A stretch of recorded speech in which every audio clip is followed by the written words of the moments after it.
आंदोलन को नौकरी नहीं न्याय चाहिए के 126 दिन पूरे हो गए हैं। और जैसे कि मैं बार बार बता चुकी हूँ कि नौकरी नहीं न्याय चाहिए की मुहिम क्या है कि किसी का एहसान नहीं चाहिए। हमारे अंदर पोटेंशियल है, कैपेबिलिटी है, हम इस लायक हैं कि हम अपनी नौकरी खुद ले सकते हैं, हमें किसी की भीख की ज़रूरत नहीं है। तो इस वक्त को देखते देखते आज मेरे साथ मेरे राइट साइड पे प्रोफेसर डॉक्टर रतनलाल साहब हैं, जो कि मुझे नहीं लगता कि किसी भी परिचय के मोहताज हैं। आप सब, पूरा भारत, जो भी जागरूक इंसान होगा वो प्रोफेसर रतनलाल साहब को जानता होगा। और मेरे दूसरी तरफ मेरे भाई मंजीत नोटियाल जी बैठे हैं। कुछ लोग ये भी सोच रहे होंगे, कहा भी था कि इतनी लेट आए भाई, लेकिन मैं आपको ये चीज़ बता दूं, इनका बैनर भी और इनकी टीम भी, जब हमारा आंदोलन लगा था उसके 2-3 दिन के अंदर इनकी टीम ने हमारे साथ संपर्क किया। सिचुएशंस ऐसी थी, बीच में चुनाव थे, बहुत सारी चीज़ें थी, भाई time by time video call के थ्रू मेरा हालचाल पूछते रहते थे, आंदोलन की सिचुएशन जानते रहते थे कि क्या चल रहा है, कि आप अकेले मत रहना, जिस समय भी मेरी ज़रूरत पड़े मैं आपके साथ होऊंगा। और मेरी पूरे दल बल के साथ, पूरी संख्या के साथ, पूरी टीम के साथ मैं आपके पास आऊँगा। आप धैर्य रखना, हिम्मत मत हारना। और वही चीज़ हुई कि अभी आपने देखा, हाल ही में मंजीत भाई हमारे पास आए थे और पूछा कि क्या सिचुएशन हो रही है, आगे की क्या है स्थिति, क्या करना है। 126 दिन हो गए, तो मतलब भाई की तरफ से लास्ट टाइम ही जब भाई आए थे तो ये कॉल था कि आज हम ताला लगा के जाएंगे यहाँ पे, क्योंकि भाई ने बड़ा अच्छा एक फार्मूला बताया और ये चीज़ हमें समझाई कि अगर उस दिन आई थिंक 120 दिन हुए थे और ये कहा कि लग रहा है कि 120 दिन हो गए, आपको गलत फहमी है डॉक्टर, तो मुझे लग रहा है यूनिवर्सिटी के अंदर कोई है ही नहीं, एडमिनिस्ट्रेशन के अंदर कोई है ही नहीं, तो यूनिवर्सिटी हमारी है, तो यूनिवर्सिटी ऐसा लग रहा है वीरान पड़ी है, तो ऐसी यूनिवर्सिटी को ताला लगा देना चाहिए जब हमारी किसी को आवाज़ नहीं सुनाई दे रही, इसका मतलब अंदर लोग नहीं रहते। तो तब हमने स्ट्रैटेजी बनाई, तब की क्या सिचुएशंस रहेगी कि अभी तो 26 दिन के अंदर कोई रिजल्ट नहीं आया। और यही चीज़ प्रोफेसर साहब से भी जब डिस्कशन हुआ कि 126 दिन से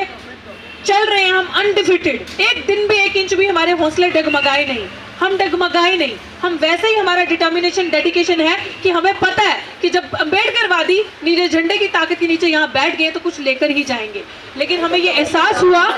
आज कि अगर हमने इन्हें, अभी तक तो इन्होंने हमारा एक लेवल देखा है कि हमारे हाथ, जैसे मैं बार बार कहती हूँ, संविधान ने बांधे हैं पीसफुल तरीके से। एक ही हमारे पास विकल्प है, पीसफुल तरीके से अपनी एजुटेशन को करना और चुप करके अपनी मांग करते रहना, इनसे स्टेप बाय स्टेप चलते रहना। लेकिन हमें नहीं लगा कि इन्होंने, हमारे सामने बहुत सारे आंदोलन लगे थे यहाँ पे जो कि इन्होंने उठा लिए। डीन ऑफ कॉलेजेस खुद चल के आए उनकी मांगे सुनने के लिए, क्या मांगी थी, और 2-2, 3-3, 4-4 दिन के अंदर उनके आंदोलन हट गए। लेकिन अब हमारा जो आंदोलन, जो यहाँ पे 126 दिन से एक दलित महिला, साथियों इसके मैं पूरे मीडिया, सोशल मीडिया के राही भी आप सबका बहुत बहुत शुक्रिया अदा करना चाहती हूँ कि आपकी ताकत की वजह से शायद हमारी आवाज़ जन जन तक पहुँची, आपने हमारी आवाज़ पहुँचाई और लोगों को बताया। और मुझे भी ये चीज़ का एहसास हुआ कि इस देश में महिला की कोई इज्जत पहले तो है नहीं, लेकिन अपने आप को देख के एहसास हुआ कि जो भी हमारे लीडर्स हैं वो एक नहीं है, ये चीज़ हमने मान ली। लेकिन समाज ने ये चीज़ करके दिखा दी कि समाज एक है, समाज की वजह से ये 126 दिन अनडिफिटेड हौसले से हमने पूरे किए। और हमारे बीच में प्राचा साहब भी अभी आ चुके हैं, तो प्राचा साहब का भी, जो कि किसी पहचान के मोहताज नहीं है, national convener mission save constitution advocate Mahmood Pracha ji के लिए जोरदार तालियां बजाइए। और उनकी वजह से ये लड़ाई कानूनी रूप में भी और ज़मीनी रूप में भी मजबूत हुई। और मैं अब ये कहूँगी कि हम लोगों ने यूनानिमसली ये चीज़ डिसाइड की है। आप एक ही चीज़ ध्यान से, लोग समझ रहे हैं, ये जो शख्सियत मेरे राइट साइड पे बैठी है, शायद ये लड़ाई लड़ने का जुनून और ये लड़ाई लड़ने का जज्बा और ये एक चीज़ मेरे दिमाग में आ गई कि नहीं, अब नहीं छोड़ूंगी। क्योंकि ये भी एक प्रोफेसर है, डॉक्टर सविता रॉय, क्रिमिनल सविता रॉय मैं कहूँगी, वो भी एक प्रोफेसर है। आप सोचिए कि वो एक प्रोफेसर और ये एक प्रोफेसर, फर्क देखिए कि यही डीसीपी एक फर्जी, मेरे लिए वो एफआईआर फर्जी थी, मैं कोर्ट में मौजूद थी, धार्मिक भावनाएं आहत होगी, तो हमारी भावनाएं नहीं है। हम 126 दिन से बैठे, दलित की बेटी नहीं है, 126 दिन से हमारे समाज की भावनाएं आहत नहीं होनी चाहिए। और इनका केस, इनका प्रमोशन रोक दिया, इनको बाहर जाना था, बाहर जाना रोक दिया। अब सोचिए 2 चीजें, और वहीं पे हमने चार्जशीट तक जमा कर दी उस क्रिमिनल पे, और वो अभी तक कार्यरत है। और हम लोगों ने यूनानिमसली डिसाइड किया है कि अब हमने अल्टीमेटम दे दिया पूरी यूनिवर्सिटी को, सुन ले ये इनके आका, कि 15 दिन के अंदर अगर इन्होंने हमारी मांग नहीं मानी, सविता रॉय को अरेस्ट नहीं किया, डॉक्टर रतनलाल साहब का प्रमोशन नहीं दिया, जो भी चीजें फॉलो करते हुए, तो ये याद रखें कि यूनिवर्सिटी के बाहर भाई भी बैठे हैं, भाई लास्ट टाइम में अनाउंस किए थे हम ताला लगाएंगे यूनिवर्सिटी के बाहर।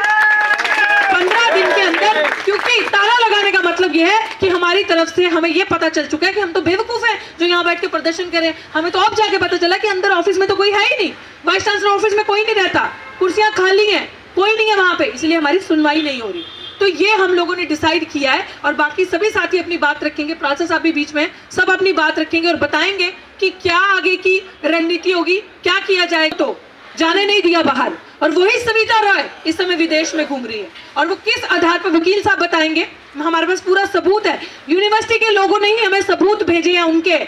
हमें सबूत भेजे और दिखाया है कि मैडम एक प्रोफेसर पे खाली, रतनलाल साहब पे खाली एफआईआर थी और उनका बाहर नहीं जाने दिया, उनको लेक्चर देने बाहर जाना था, और उस औरत पे चार्जशीट जमा है और वो भी विदेश में है, और पुलिस ने कैसे उन्हें भेजा, वीजा कैसे क्लियर हुआ, कैसे वो विदेश में बैठी है, ये यूनिवर्सिटी भी रिप्लाई देगी, ये पुलिस भी बताएगी। तो मैं चाहती हूँ कि सर आप थोड़ी इस चीज